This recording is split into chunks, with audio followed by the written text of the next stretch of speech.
It is a privilege to introduce beautiful Brenda Michaels, the co-author of Gift of Cancer. Brenda is a 3-time cancer survivor and is the co-host of Conscious Talk Radio with a worldwide audience. Brenda, we've talked about creating a kind of video care package for those facing health crisis. First of all, Daniel, thank you very much for having me. But what I'd like to start with is to let people know my background a little bit, what has happened to me, why I wrote the book, why I feel that I'm in a position to share what I've learned through my experience of having cancer. I was diagnosed at 26 with my first bout of cancer, and it was cervical cancer. And I was told that I had to have a hysterectomy, and I had not had kids yet, and that was disturbing news as well. Not that I was really, really wanting to have a lot of children, but just to lose that ability when it's taken away, then you realize how sacred that process can be. But I went in, I had my hysterectomy, they felt they got clean lines, and I was not offered any further, chemo or radiation or anything like that. And they said once I hit the 5-year mark, I would be cancer-free. So I just went back into my life the way it was, making no changes at all, not considering that maybe the cancer was a message of some kind. 13 years later, I was diagnosed with breast cancer on my left breast. I found the lump on my own. I had it checked by 3 different doctors. They all told me that it was a benign lump and that it was infected because there was this horrible burning that came with it, and there was a redness that encircled the lump. And I want you to know, ladies out there, or even gentlemen, if you get breast cancer, have it checked no matter what until you get the answer that you may know is true for you, because I was really suspect that it was more than what they were telling me. But I kept getting the same answer, and I kept being told that antibiotics would take care of the infection, which it did. But the problem is the lump continued to enlarge. And about that time, I moved from the Seattle area, where I'd been a short time, to Los Angeles to pursue my acting career and do some modeling. And I started doing that, and one of the ladies that I was modeling for said to me that I had lost my spark. She mentioned it one day. "You've lost your spark, what's going on?" And it was one of the days when my breast was very tender and it was hurting no matter what I put on it.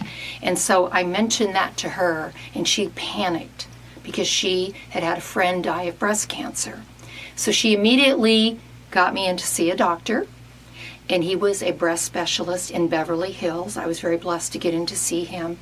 And he took one look at the lump and he said, "Why haven't you had something done about this?" And I shared with him that I had tried, and I had been told it was benign, and he felt it was much more serious than that. So he had me wait in his office, and he had my biopsy sent immediately by courier to a very close laboratory to be tested, and he wanted me to wait for the results.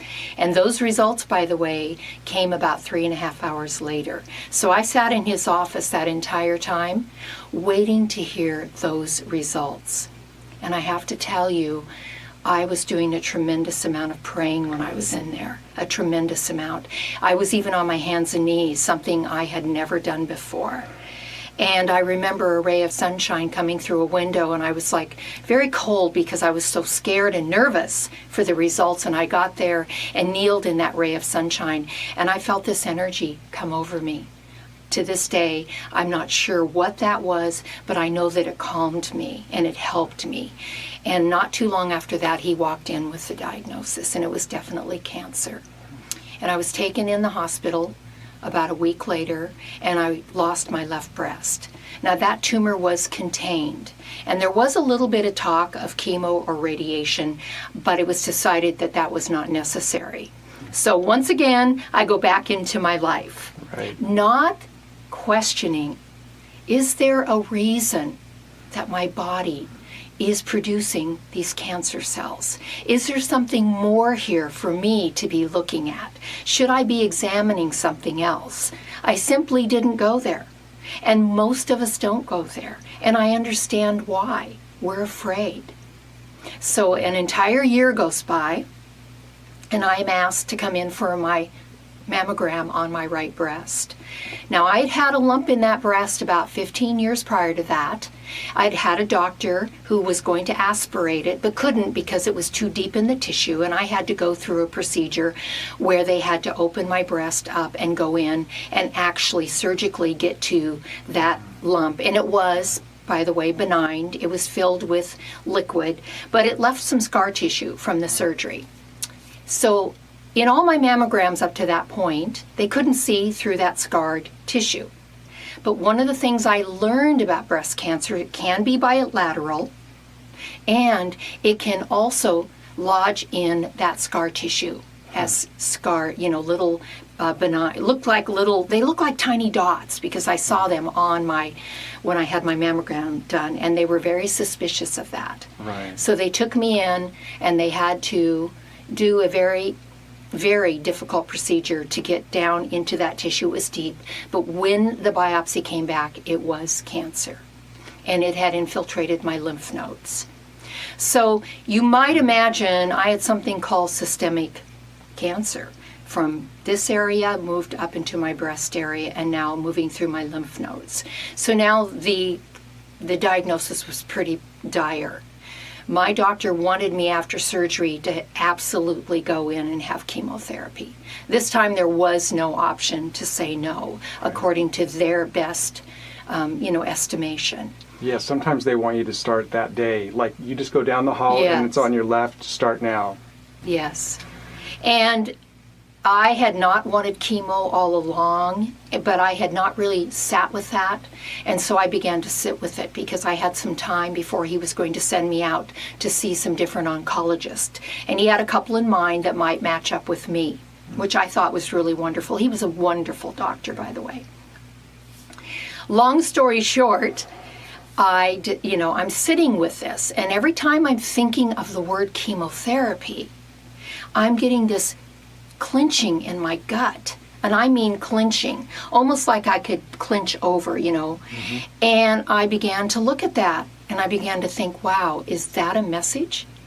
That my body is not going to really accept chemotherapy very well? So this started my journey of asking questions.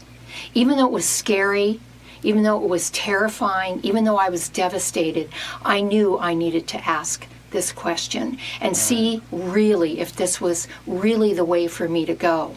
And I had no idea if it wasn't what I was going to do. Right. How do you know when you're feeling that tightness? How do you know that isn't just fear? That for me, that would be something that would be a little bit tough. That's a really good question. I wasn't sure, but I can tell you, when I said to myself, if there's something else that can help me or something else that's available that I'm not aware of, would my body want that? And that fist would relax. Oh. So it still could have been fear, but for me, it was a message. And for the first time in my life, I paid attention. I paid attention to what my body was sharing with me. And that began the relationship with my body for the first time.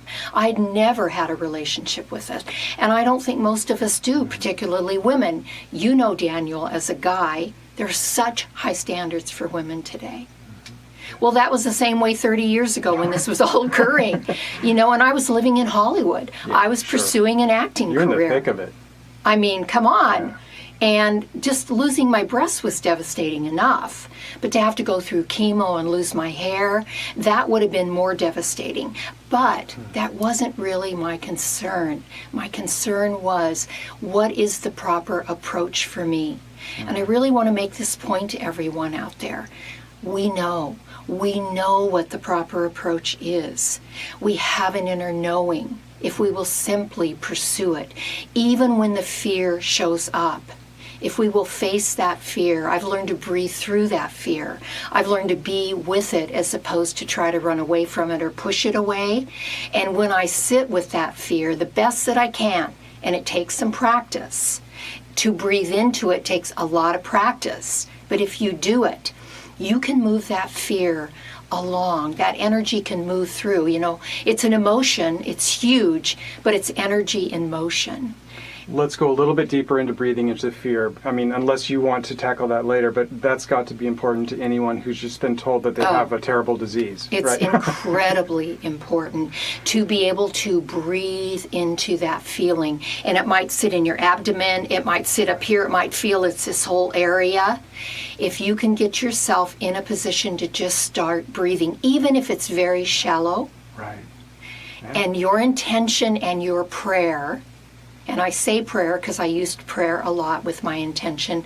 Yeah. Dear God or Spirit or whomever it is that you pray with, help me to breathe through this. Help me to settle into this. And stick with it until you do. And that's an important point. Stick with it. Right. So often it gets so overwhelming, we don't stick with it. But if we simply would, for whatever time it takes, because this is our lives we're talking about, Right.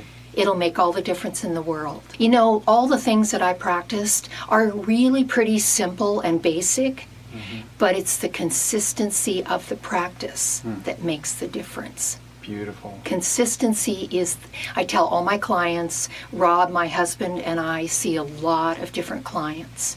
And no matter what they're tackling, you can replace cancer with, I lost all my money. I'm going through this incredible divorce that's taking me downhill. My house was just taken from me. It doesn't matter what it is. Yeah. It simply matters that you be with it. And you start to see it as something that's right about your life. And I know that's a real head spinner because there is nothing on this planet, Daniel, that isn't for us. We live in a benevolent universe, but somewhere along the line, we've forgotten that.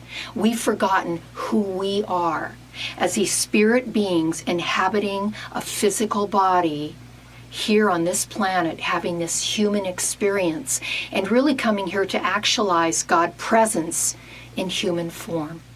Wow. Oh, yes. That's why we're here.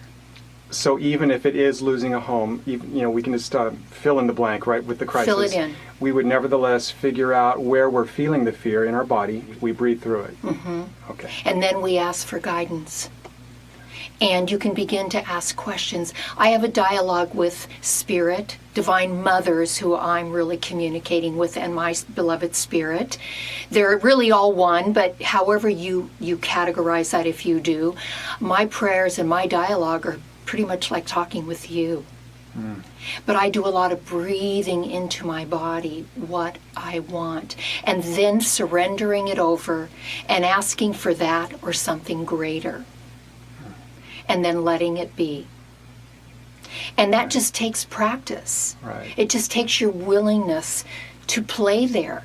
Because it's who we really are when we peel back all the layers of all the wounding and all the hurt and all the anger and all the whatever we're holding on to that is keeping us from that place of knowing and that place of actual guidance. And clarity about what we want to experience. Absolutely. Right. And clarity about how maybe the next step we can take toward that. But always surrendering the outcome. Because I can tell you, it rarely comes to us the way we think it does. Sometimes it does. Yeah. But if it came to you exactly the way you wanted it, you'd actually be limiting the experience. Because when you ask for something greater, because you are greater as a spirit being, and you are open to receiving that, then you're open to having a greater experience. Right. And to get to these places, you're going to have potholes on the way. Right. None of this is like a straight shot. None of it. If it was, we'd all be masters. Right. And we wouldn't be here. We wouldn't have these stories. That's right. We wouldn't have these stories. We wouldn't have the challenges, and the challenges are here to help us evolve. to grow into who we really are, these powerful beings that are co-creating with all that is. I mean, look what we've created on the planet. Right. Granted, a lot of destruction, but a lot of beauty and a lot of great things. Would we want to go in that beauty and greater things more in that direction now? Or do we want to continue to kind of, a lot more destruction over here and a little bit of beauty over here? Right. I Yeah. think things are going to change. Yeah, things are changing because we're waking up to that. And I'm not saying that everybody will physically survive their disease, because that may be their pathway. We don't know exactly what our walk is. And that was a big fear for me to move through. When I was in prayer asking for guidance and asking Spirit to bring me health unlike I'd ever experienced it, and I wanted more than just physical health. I wanted emotional and spiritual and mental attitude. I wanted the whole package. Right. I didn't know if I was going to survive. And so at some point I had to surrender that. I had to say, okay, if I do not physically survive this, I still want to be healed. I don't want to take the dis-ease with me. Right. Because I know that we incarnate. I know that we are spirit eternal. I know that. Right. I've always felt that. I even have had a sense of some of my past lives. So I know that we are eternal spirits.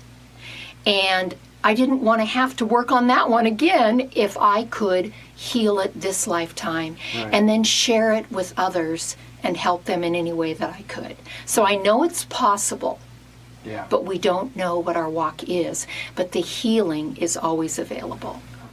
Brenda, words are so powerful. How do we communicate with friends and family without feeding negative energy? Well, the automatic reaction is to go into fear. And if the doctor says, we'll do the very best we can for you, but you have 6 months or a year to live, and we have to do this, this, and this right now, what I really recommend, and I know that automatic response is going to be there, and if you can just be with that automatic response, don't judge it. It's not a right or wrong, good or bad. It's just a pattern that we have. It's how we react to fear. Right. And if a tiger showed up, that reaction to fight or flight is perfect. But in this circumstance, we have some time to take that in. Have your reaction, allow the fear to be present, be with it like I said, but really begin to explore what's real for you.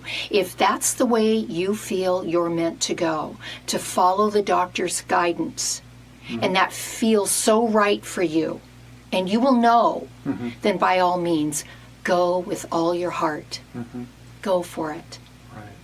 And do the very best you can. And surrender over the results, because you don't know. You just don't know. And if you can be with the I don't know to the very best of your ability, and you can breathe into that until you feel some sort of peace around that, then you go to work. But I will tell you, this isn't just about your physical body. No illness or disease is strictly physical. It starts as above, so below. It starts in the spiritual field. It comes into the mental field. It drops down into the emotional field. And if you will, it hits the physical body.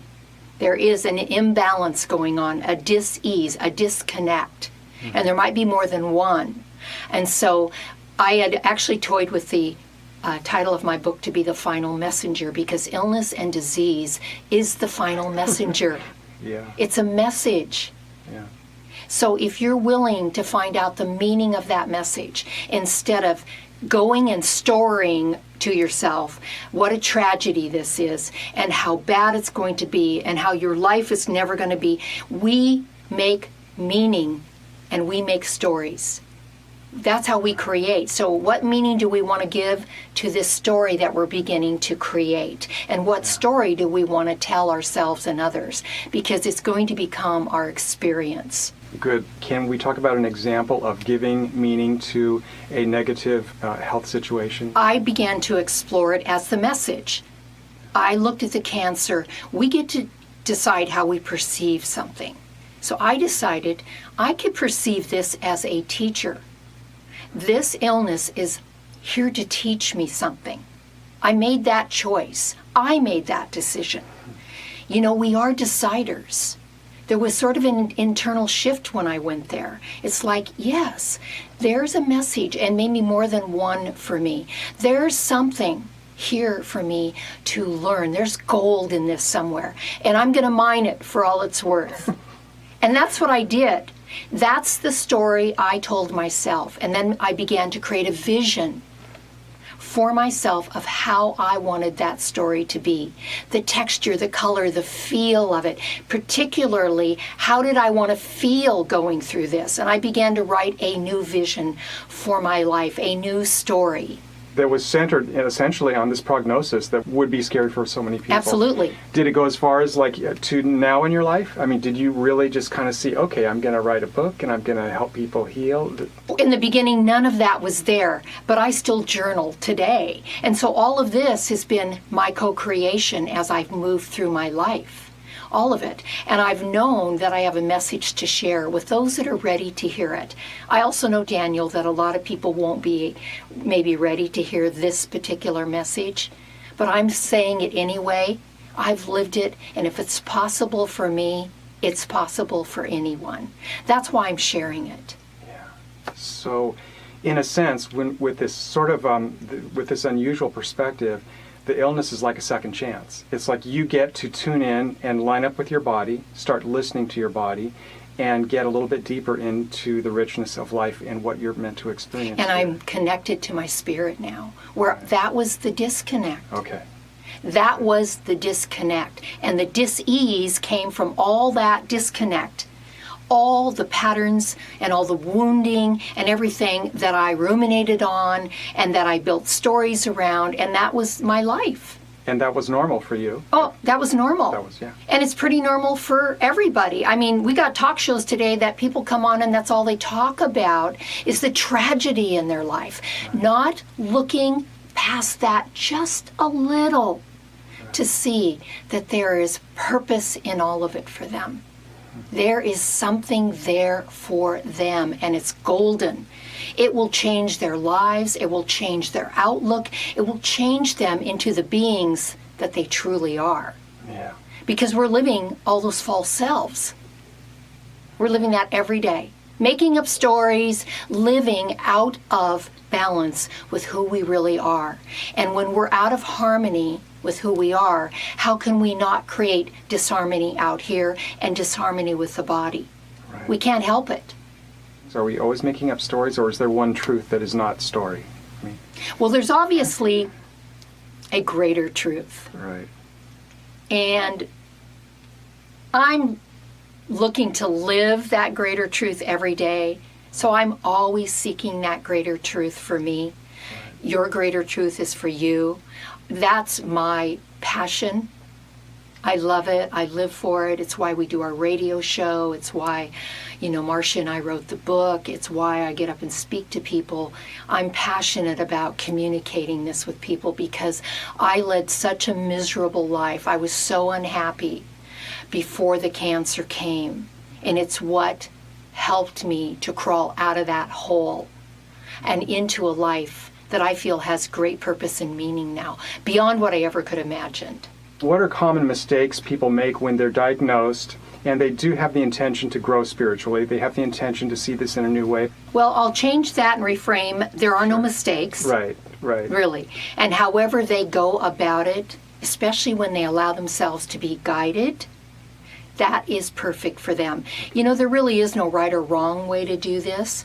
It's just a matter of your choice and your decision to pursue what's happening in your life as something greater than what your mind, your small mind, would like you to think it is. So it's a calling. It is a calling. All of life is a calling. Right. Everything is calling us to be greater than we are right this moment. So it's possible to go to the hospital or go to the doctor and get a calling. I mean, just to of course. crunch it all down. Absolutely. Isn't that interesting? It is. And it's possible to share that calling with them just by who you're transforming yourself to be. Right. It's all about consciousness. You know, we are consciousness, if you will, in this body. Yeah. So as we evolve our consciousness, we're actually helping everyone and the planet to evolve as well. Everybody is evolving, whether they know it or not, even the planet right now. We're in this huge, you know, step up, if you will, in vibration. Right. And so that's why so much of the crud is coming to the surface. Right. It has to. We have to make space. We're in a body that we're holding on to a lot of crud, Right. a lot of our past, Yeah. and bringing that right into the moment and building on those stories. And so we're so gummed up with that, there is no room for who we really are to be present and to call forth what is meant to come our way. So we make space as we heal. As we heal those emotional wounds, we make space. As we heal the spiritual disconnect, we make space. And as we make more space and uplift our vibration, we can hold more and more of that higher vibration. So we detox. We're just kind of shedding our skin. Major. Yeah. Major. And it's happening on this planet right now in a majorly way. That's why every single rotten thing that could bubble up is bubbling up now, and we're all going, oh my God, how could we let this happen? How could this be happening? Right. Well, it's been there. And we've been contributing to it, not in a judgmental way, not in a bad way, because we had to learn. This is how we're learning who we're not, so we can become who we are.